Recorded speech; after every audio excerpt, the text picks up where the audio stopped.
Poverty isn't just about money, it's about frequency. It's about the invisible walls you build around what you're allowed to have, who you're allowed to become, and how much space you're allowed to take up in this world. And here's the paradox nobody wants to hear. You can work harder than anyone else, sacrifice everything, do all the right things, and still stay poor. Not because the universe is punishing you, but because you're broadcasting a signal that says, "This is all I deserve."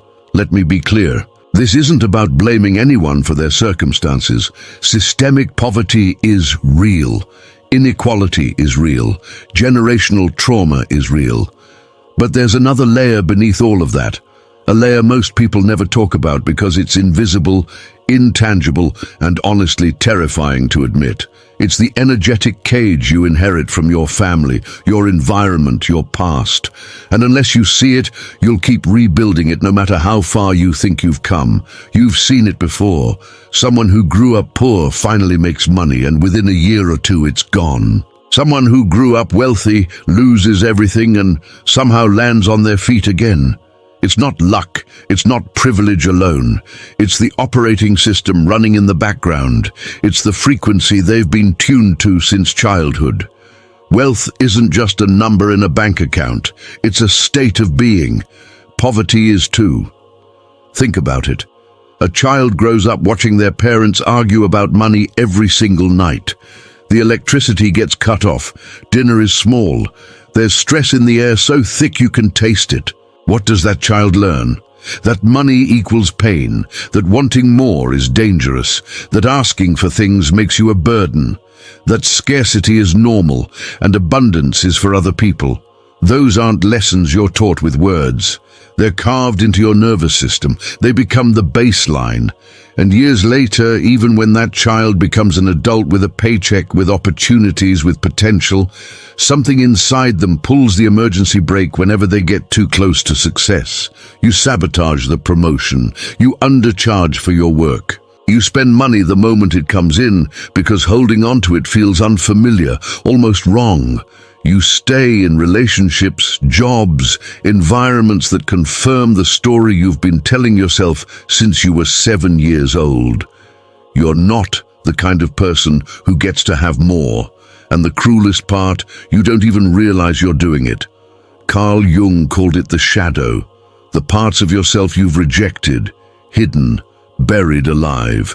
For someone raised in scarcity, the shadow isn't just the anger or the shame, it's the desire itself, the wanting, the hunger for more. They learn to kill that hunger early because it hurts too much to want what you can't have, so they stop wanting. They tell themselves they don't care about money, that they're above materialism, that they're humble. But underneath, there's a war happening, a quiet, exhausting war between the part of them that wants to expand and the part of them that believes expansion is dangerous. Here's the thing about energy. It doesn't judge. It doesn't care about your story. It just matches your signal. If you're walking through the world radiating fear, lack, unworthiness, that's what the world reflects back to you. Not because you're being punished, but because that's the frequency you're tuned to. It's like walking into a room full of radios and wondering why you only hear static. You're not broken. You're just on the wrong station. Neuroscience backs this up.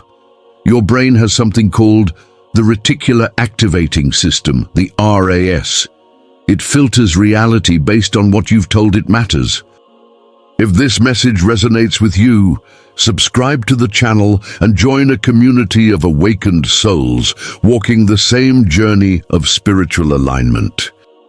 If you believe opportunities aren't for you, your brain literally won't show them to you.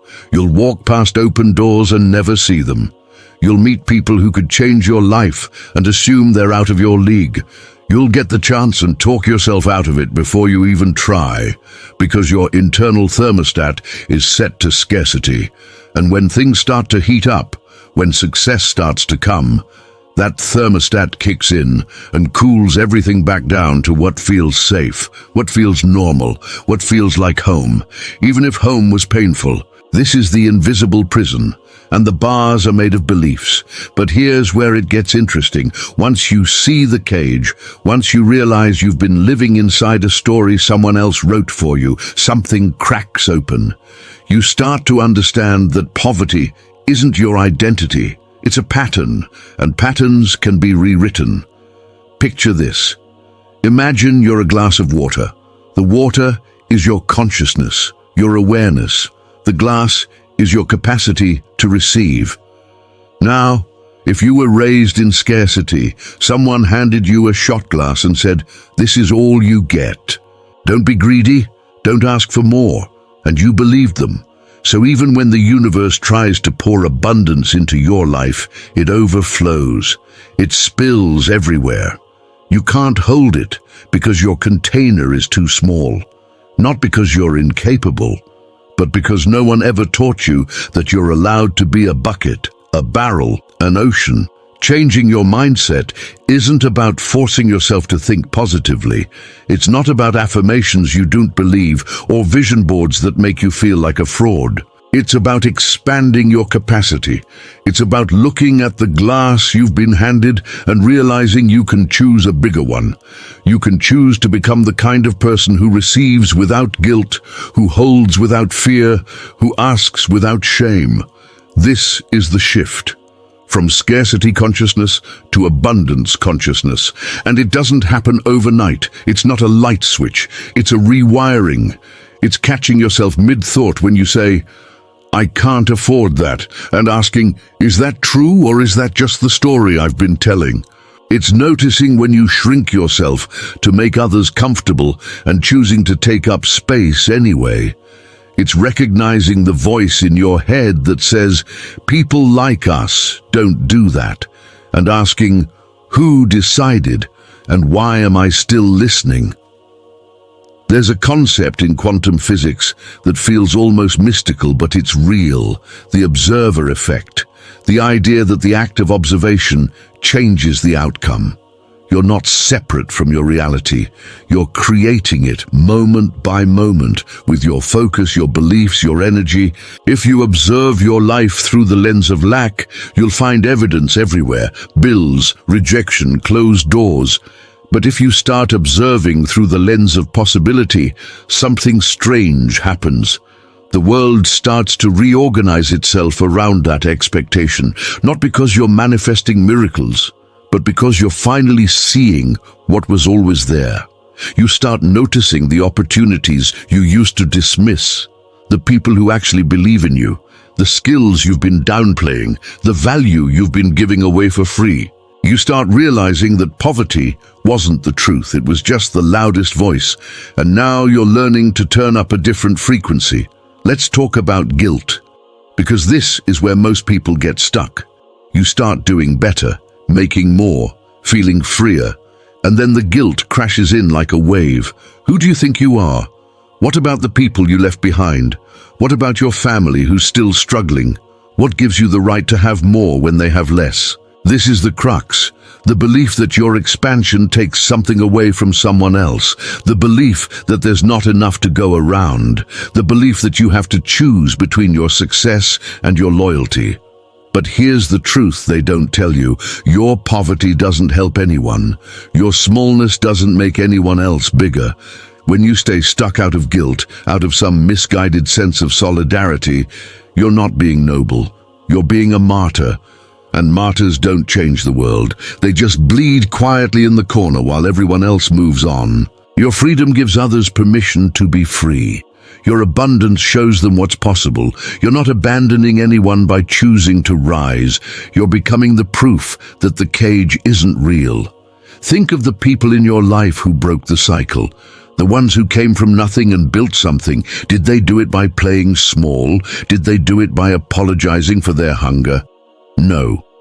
They did it by deciding that the story they inherited wasn't the story they had to live. They looked at the pattern and said, "Not me, not anymore." And every single person who watched them do it was changed by that choice. Not because they were perfect, but because they were brave enough to want more. To celebrate your arrival, we've prepared a gift, a guide to help you navigate your inner transitions with clarity and elegance. Alignment, 7 Phases of Consciousness Awakening. Download your copy from the link in the description. This is your invitation to stop performing poverty like it's a virtue, to stop pretending you don't want what you want, to stop dimming your light because someone else might feel uncomfortable in the brightness. You're allowed to want the nice thing, the bigger dream, the life that doesn't feel like survival. You're allowed to charge what you're worth, to take the leap, to say yes to the thing that scares you because it's too good, too big, too much. And here's what happens when you do. The people who are meant to stay will rise with you. The ones who aren't will fall away. And that's not cruelty, that's alignment. You can't take everyone with you, and trying to will only drag you back down. Love them, honor them, but don't betray yourself to keep them comfortable. When you shift your energy, everything shifts. The way you walk into a room, the way you speak about yourself, the way you negotiate, the way you spend, the way you receive. You stop apologizing for taking up space. You stop waiting for permission. You stop seeking validation from people who are still locked in the same cage you just escaped. And money starts to flow differently, not because you're suddenly lucky, but because you're no longer energetically repelling it. You're no longer unconsciously sabotaging yourself. You're no longer living in a frequency that says, I'm not ready, I'm not worthy, I'm not enough. You're living in a frequency that says, I am ready, I am becoming, I am here. Let me tell you what this looks like in real life. You get offered a job that pays more than you've ever made, and instead of immediately thinking of reasons to say no, you pause, you feel the fear, you acknowledge it, and then you say yes anyway. Someone compliments your work, and instead of deflecting or minimizing, you say thank you and let it land. You look at your bank account, and instead of spiraling into panic, you breathe and ask, what's one aligned action I can take today? You start surrounding yourself with people who are where you want to be, not because you're using them, but because proximity shifts your baseline. You start consuming content that expands you, instead of content that confirms your limitations. This is the work. And it's not glamorous, it's not a TikTok trend, it's a daily practice of catching yourself in the old pattern and choosing differently, again and again and again, until one day you look around and realize your life doesn't look the same anymore. Your thoughts don't sound the same, your energy doesn't feel the same, and you didn't get here by luck or by faking it. You got here by facing the thing you've been running from your whole life. Your own worthiness, because that's what this is really about. Worthiness, not the kind you earn through suffering or sacrifice, but the kind that just is, the kind that exists because you exist, the kind that doesn't need to be proven or defended or justified. You are worthy of abundance, not because you worked hard, not because you're good, not because you've suffered enough. You're worthy because you're alive, and life, by its very nature, is abundant. Look at nature. Look at the trees, the stars, the ocean. There is no scarcity in nature, only cycles, only flow, only expansion and contraction, death and rebirth, and you are nature too. So what would it feel like to live like that? To stop hoarding, to stop clenching, to stop operating from a place of fear that it's all going to be taken away. What would it feel like to trust? To trust that more is coming, to trust that you're held, to trust that the universe isn't testing you, it's supporting you, even when it doesn't look like it, even when the evidence says otherwise, to trust that the scarcity you've known isn't a prophecy, it's just a chapter, and you get to write the next one. This is where people get it wrong. They think changing your mindset means ignoring reality, pretending everything is fine, bypassing the pain. No. Changing your mindset means refusing to let the pain become your identity. It means acknowledging the wound without letting it run your life. It means saying, yes, this happened. Yes, it was hard. Yes, it shaped me, but it doesn't own me anymore. You are not your past. You are not your parents' mistakes. You are not the zip code you grew up in, or the number in your bank account. You are the awareness that's reading these words right now, the consciousness that's bigger than any story, any label, any limitation. And that consciousness, it's limitless. It's always been limitless. You just forgot. So here's the final piece, the scariest one, the one that makes this all real. You have to let go of the identity. The I'm just a broke person identity, the I'm not good with money identity, the I'm not the kind of person who succeeds identity, because as long as you hold on to that, as long as you use it as a shield or an excuse or a badge of honor, you'll keep creating evidence to prove it true. Your identity isn't who you are. It's who you've decided to be based on what happened to you, and you can decide differently. You can decide to be the person who breaks the cycle. The person who rewrites the story, the person who proves that where you start doesn't determine where you end. Not through force, not through grinding yourself into dust, but through alignment, through frequency, through the quiet, radical act of believing you deserve more and then living like it's true. And maybe you're sitting there thinking, this sounds nice, but it's not that simple. You're right, it's not simple. It's simple and hard at the same time. Simple because it's just a choice. Hard because it's a choice you have to make 1,000 times a day until it becomes automatic. But it's possible. It's so possible. And the proof is in every single person who's ever done it. They're not special. They're not chosen. They just decided to stop living in the frequency of lack and start living in the frequency of more. And the universe met them there. So if this resonates with you, if something in you recognizes the truth in these words, then this is your sign. Not to wait, not to prepare more, not to figure it all out first, but to start. Today, right now. One small choice in the direction of abundance. One thought you catch and redirect. One boundary you set. One thing you say yes to even though you're terrified. One step outside the cage. And if this message landed, if it cracked something open, then let it be a bookmark, a reminder, a frequency you can return to whenever you forget. Like this video, not for the algorithm, but because you're claiming this truth for yourself. Subscribe, not because I need it, but because you're choosing to surround yourself with the energy that expands you. Share it with someone who needs to hear it, not to fix them, but to plant a seed, because that's how the shift happens, one person at a time, one choice at a time, one frequency at a time. You are not stuck. You never were. You were just tuned to the wrong station, and now you're learning to change the channel. Welcome to the frequency of abundance. Your life is about to get so much bigger. The Cipher of Inner Stillness is a poetic journey through the hidden geometry of peace. Blending mystical philosophy, Jungian psychology, and cosmic symbolism, this ebook reveals that silence is not the absence of life, it is its source. Discover this and other codices that transform the way you see the universe through the link in the description.